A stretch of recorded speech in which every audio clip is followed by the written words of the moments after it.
আমরা এখন আছি নড়াইল সর্বজনীন দুর্গা মন্দিরে। এটি একটি স্থায়ী মন্দির হওয়ায় এখানে প্রতিমা বিসর্জন দেওয়া হয় না।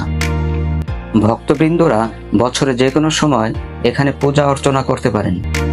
মন্দিরের সামনেই রয়েছে একটি বৃহৎ আকৃতির শিবলিঙ্গ।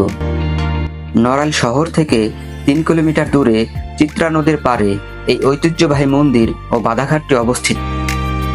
নড়াইলের জমিদার এই ঘাটটি নির্মাণ করেন বলে জানা যায়। নৌ পরিবহন ও নদীর তীরে সৌন্দর্য উপভোগ করার জন্য এই ঘাটটি নির্মাণ করা হয়। স্থানীয়দের কাছে এটি রাজঘাট নামেও পরিচিত। বাধাঘাট ঐতিহ্যবাহী বাধাঘাট। ওই যে শিশুক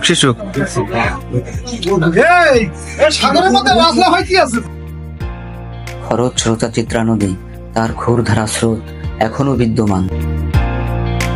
সাপের মতো এঁকে বেঁকে বয়ে চলেছে মহাকালের পথে।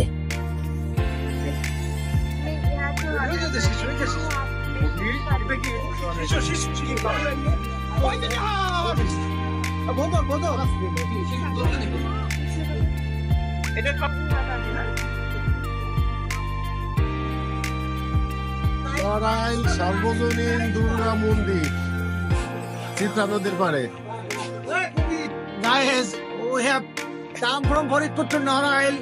We have reached the Narail Victoria College and the river view of the Chitra River and Durga Mandir of Chitra River. Okay, we have come.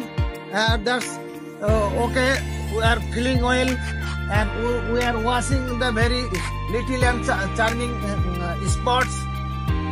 Okay, thank you everybody. এখন मैंने कहता चाहता है बच्चे हिंदी में बताता हूँ।